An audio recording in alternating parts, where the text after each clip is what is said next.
안녕하세요 여러분, 새해 복 많이 받으십시오. 팀터바인의 허범석 팀장입니다. 안녕하세요. 팀터바인 이완 팀장입니다. 네, 드디어 저희 팀터바인의 스타트업 위클리가 횟수로 2년차가 되었습니다. 네, 2020년에 시작하는 이번 주도 저희 스타트업 컨설팅팀 팀터바인과 대한민국 대표 스타트업 미디어 벤처스퀘어가 함께 만든 팀터바인의 스타트업 위클리와 함께 힘차게 시작하세요. 네, 그럼 먼저 투자 유치 소식 전해드리겠습니다. 캐시노트를 운영하는 한국신용데이터가 투자를 유치했습니다. 지금까지 누적 투자 유치 금액은 약 200억으로 기업 가치는 약 3천억 원으로 평가받았는데요. 자세한 소식 전해주세요. 네, 2017년 4월 중소사업자를 위한 매출관리 서비스로 시작한 이래 캐시노트는 사업자의 다양한 문제를 손쉽게 해결할 수 있는 경영관리 플랫폼으로 성장했습니다. 사장님들은 캐시노트 서비스 하나로 매출관리는 물론 단골 분석, 세금계산서 관리, 배달 매출 통합관리 등 각종 정보 서비스뿐만 아니라 알바 관리, 세금 신고, 식자 재구매, 마케팅 등 다양한 B2B 솔루션에 이르기까지 광범위한 경영관리 서비스를 손쉽게 이용할 수 있게 됐는데요. 캐시노트는 현재 전국 50만여 사업장에 도입되었고 활성카드 가맹점 셋 중에 하나에서 활용하는 서비스로 자리 잡았는데요. 2019년에만 35만 개가 넘는 신규 고객사를 확보했으며 출시 이래 누적 관리 매출은 150조 원에 이르게 되었습니다. 네, 이번 투자를 통해 2020년에는 한국 신용데이터가 100만 개 이상의 사업장과 수백만 명의 소비자를 아우르는 데이터 비즈니스 생태계를 조성하는 원년이 되리라 예상해봅니다. 투자 유치 축하드립니다. 네, 다음으로 주얼리 테크 기업 비주얼이 VC 투자사 및 국내 패션 대기업 한 곳으로부터 43억 원 규모의 시리즈 A 투자를 유치했다고 합니다. 소식 전해주세요. 네, 비주얼은 Be Jewelize Everyone을 비전으로 유니크 주얼리 브랜드 셀렉샵 아몬드 쇼핑 앱을 제공하고 있습니다. 아몬즈는 주얼리 전용 커머스 플랫폼으로 현재 약 2만여 개 주얼리 제품을 큐레이션해 선보이고 있습니다. 비주얼은 2018년 6월 캡스톤 파트너스와 이노베이스로부터 6억 원의 투자를 유치했는데요. 주얼리는 딥러닝 기술이 인정받아 팁스 선정 및 DB스타즈 대상을 수상한 바 있습니다. 네, 최근 밀레니얼 세대는 주얼리 소비가 더 이상 소재 위주가 아닌 디자인 위주의 패션 아이템이라는 인식이 확산되고 있는데요. 비주얼이 이번 투자를 통해서 오프라인에서 온라인으로 성장하는 주얼리 시장을 선도할 것이라고 기대해봅니다. 투자 유치 축하드립니다. 네, 다음으로 여성용품 스타트업 업드림 코리아가 프리시리즈 A 투자를 유치했다고 합니다. 소식 전해주세요. 네, 업드림 코리아는 소비자가 한 팩을 구입하면 동일 제품 한 팩을 저소득층 여아에게 지원하는 생리대 브랜드를 만든 기업이죠. 지난 2017년에는 출시와 동시에 크라우드 펀딩을 통해 매출 1억 원을 달성하기도 했습니다. 업드림 코리아는 최근 단순 생리대 기부 브랜드를 넘어 식약청 안전검사, 독일 더마 비동물성 피부 자극 테스트, 미 FDA 등 인증 기준을 통과한 산들산들 생리대를 선보였는데요. 그뿐 아니라 생리대 전용 기능성 파우치, 성인용 위생 속옷, 캐나다 로열 캐네디언과 제휴를 맺고 여성 헬스케어 제품군 확대에 나서고 있습니다. 네, 전 세계적으로 저관여 필수품인 생리대 유통 구조와 마케팅에 거품이 많고 이런 부담은 시니어 제품군까지 이어져서 경제적 부담이 증가하고 있는데요. 지난해 생리대를 시작으로 다양한 여성용품과 시니어 라인까지 확대해서 안전하고 합리적인 헬스케어 시장을 선도하는 기업으로 나아가고 있는 업드림 코리아, 앞으로도 좋은 소식 기대하겠습니다. 네, 다음 소식입니다. B2B 종합 주류 유통 플랫폼 벨루가 비즈니스를 운영하는 벨루가 브루어리가 투자를 유치했습니다. 소식 전해주세요. 네, 벨루가 비즈니스는 다양한 주류 상품을 취급하는 상점과 이들 상품을 직접 수입하는 공급사 그리고 도매상을 온라인으로 연결하는 주류 유통 플랫폼입니다. 오프라인에서 발생하는 기존의 주류 발주 과정은 정형화되어 있지 않고 정보 비대칭이 심해 업계 종사자들이 많은 시행착오를 겪고 있는데요. 이를 정형화하여 발주 프로세스를 간편화하고 상점이 더 다양한 주류 상품의 선택지를 가질 수 있도록 만들어진 서비스입니다. 예, 벨루가 비즈니스는 정보 비대칭으로 인해서 새로운 상품 발주 시마다 어려움을 겪는 상점의 문제점을 해결할 뿐만 아니라 도매상이 겪어왔던 오프라인 영업비용 부담과 공급사 발주 데이터 관리에 대한 문제점도 함께 해결하고 있는 멋진 솔루션을 제시하고 있습니다. 향후에는 크래프트 맥주 외에도 전통주와 와인, 중국주 같은 다양한 주종을 소비자들에게 소개시켜줄 수 있는 종합주류 유통 플랫폼으로 성장하길 기대해보겠습니다. 다음으로 화이트보드 형태의 실시간 협업 툴을 제공하는 빅캔버스가 12억 원의 투자를 유치했습니다. 자세한 소식 전해주세요. 네, 빅캔버스는 온라인 화이트보드 형태의 비주얼 협업 툴로 회의실과 화이트보드가 주는 경험을 온라인으로 재해석한 서비스를 제공하고 있죠. 링크, 파일 등 포맷에 관계없이 모든 자료를 한 캔버스에 올리고 배치할 수 있는 기능과 실시간 협업, 화상회의 등 리모트 워크 업무 환경에 최적화된 기능을 제공하고 있습니다. 빅캔버스는 2017년 4월 정식 론칭 이후 국내 대기업 반도체 개발팀, 비트센싱, 패스트캠퍼스, 골프존, 화해 등 전 세계 13만 명의 고객들이 이용하고 있는데요. 빅캔버스는 기존의 국내외 협업 툴과는 달리 독자적인 사용 사례와 포지션을 구축하고 있어 북미 시장 확장에 큰 잠재성을 갖고 있다는 점에서 향후 빠른 성장이 예상됩니다. 네, 빅캔버스는 현재 샌프란시스코에서 미국 론칭을 준비하고 있다고 합니다. 이번 투자를 바탕으로 빅캔버스가 미국에서 공격적으로 성장하는 밑거름이 되었으면 합니다. 투자 유치 축하드립니다. 네, 다음으로 주요 뉴스 전해드리겠습니다. 정부가 1조 4,517억 원 규모의 2020년 16개 부처 90개 창업지원사업 통합 공고를 냈습니다.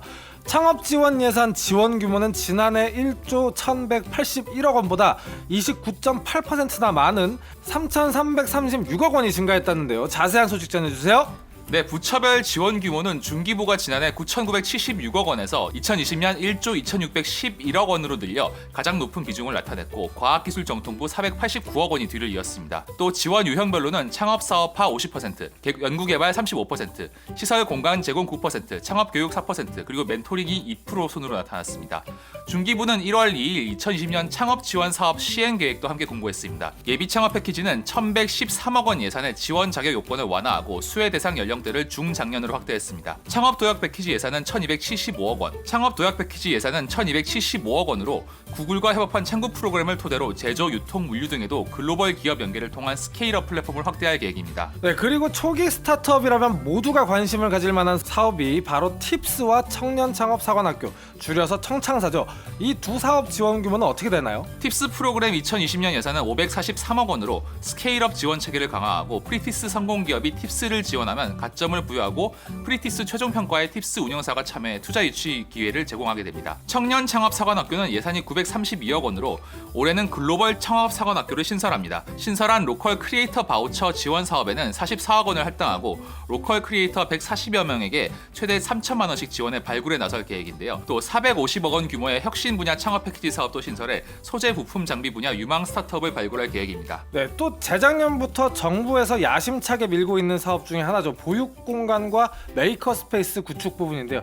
올해도 계속해서 지원이 이어질 계획인가요? 네, 그렇습니다. 스타트업을 위한 시설 공간 제공이나 플랫폼 조성 사업의 경우 메이커 스페이스 예산은 331억 원이며 올해 전국 64개 메이커 스페이스를 추가로 조성할 계획입니다. 예산 35억 원을 들여 광주 스타트업 캠프를 꾸미고 스웨덴과 핀란드에는 80억 원 예산으로 코리아 스타트업 센터를 구축합니다. 또 2019년 1회를 진행한 컴업 행사는 2020년에는 25억 원의 예산으로 진행할 예정입니다. 네, 정부의 지원 사업이 올해에도 계속해서 확대될 전망이네요. 매년 규모뿐만 아니라 선정의 공정성, 지원의 효율성, 사업의 글로벌화까지 쭉쭉 성장하고 있는 것 같습니다. 요즘 한국 경제가 모든 사업에서 사실 침체기를 겪고 있는데 정부의 강력한 지원을 통해 새로운 성장 동력이 스타트업 씬에서 나오길 기대해봅니다. 네, 다음 소식입니다. 네, 원래 로아 인벤션 랩으로 잘 알려져 있는 곳이었죠. 최근에 사명을 바꾼 스타트업 엑셀러레이터 더 인벤션 랩이 2019년 초기 투자 실적 및 성과를 발표했다고 합니다. 자세한 소식 전해주세요. 네, 더 인벤션 랩은 국내에서 대기업과 오픈 이노베이션 프로그램 운영에 최고의 전문성을 가지고 있는 스타트업 엑셀러레이터입니다. 지금까지 KB국민카드, 웰컴금융그룹, 신용보증기금, LGCNS, 삼양홀딩스 등 주요 대기업 중견그룹사와 공동으로 사업을 진행하고 이와 연계하여 초기 투자를 집중적으로 해왔습니다. 더 인벤션 랩은 2019년 한 해 동안 20개의 스타트업 총 22억 원의 초기 시드 투자를 진행했는데요. 이 중 18개 기업이 이후 후속 투자 유치를 통해 평균 341%의 성장세를 보이고 있다고 합니다. 네, 더 인벤션 랩은 국내 투자뿐만 아니라 해외 투자에도 굉장히 적극적으로 나서고 있다는데 어떻게 되나요? 네, 맞습니다. 특히 2019년 1분기에 조성한 베트남을 거점으로 동남아시아 신흥시장에 진출하는 국내 초기 스타트업에만 투자하는 베트남 신기술투자조합을 통해 6개 기업의 투자를 집행했는데요. 이 중 오케이세, 고투조이, 고미 등이 프리시리즈 A 이상 기관 후속 투자 및 팁스 프로그램에 선정됐습니다. 더 인벤션 랩은 2020년에는 베트남과 함께 부상하는 미얀마를 두 축으로 삼아 투자조합을 신규로 결성하여 규모를 키우고 자체 베트남 진출 프로그램인 라이징X와 연계하여 신흥 아시아 시장에 진출하고자 하는 양질의 스타트업 팀을 육성할 계획을 밝히기도 했습니다. 네, 요즘 더 인벤션 랩 스타트업 씬에서 정말 활발하게 활동하고 있는 엑셀러레이터입니다.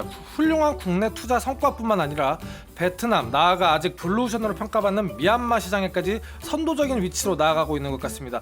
앞으로 양질의 투자와 육성을 통해서 국내 스타트업 성장과 해외 진출의 선봉에서는 엑셀러레이터로 거듭나길 응원하겠습니다.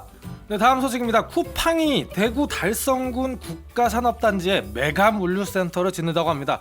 자세한 소식 전해주세요. 네, 쿠팡은 2021년까지 축구장 46개 넓이 10만 평 규모에 이르는 초대형 풀필먼트 센터를 건설하기로 최종 결정하고 12월 30일 대구 국가산업단지 부지에서 물류센터 착공식을 열었습니다. 물류센터 총 투자 비용은 3,200억 원에 이릅니다. 쿠팡 대구 물류센터는 로켓 배송을 위한 전국 단위 물류 시스템 구축을 위한 주요 거점 역할을 할 예정인데요. 영남 전역 외에 충청과 호남 지역에까지 아우르는 물류 거점입니다. 또 AI를 이용한 차세대 물류 배송 시스템으로 작업자 부담을 줄이고 효율을 높일 계획을 밝혔습니다. 네, 이 정도 정도 규모의 물류센터가 생기면 지역 경제에도 상당히 긍정적인 파급 효과를 가져올 것 같은데요. 네, 맞습니다. 대구 지역 내에 2,500개 이상 새로운 일자리를 만들고 물류센터 건설과 운영 과정에서 연관 산업 성장도 기대됩니다. 또 2,000개가 넘는 대구 지역 내 연 매출 30억 원 이하 기업에게도 비즈니스 기회를 제공할 전망입니다. 네, 이번 대구 물류센터를 착공으로 영남권은 물론 남부 지역 고객에게 더 좋은 로켓 배송 서비스를 제공할 수 있게 된 것 같습니다. 앞으로도 쿠팡이 이런 투자를 지속하면서 일자리를 만들고 지역 경제에 도움이 되는 존경받는 기업으로 자리 잡아가길 바라겠습니다.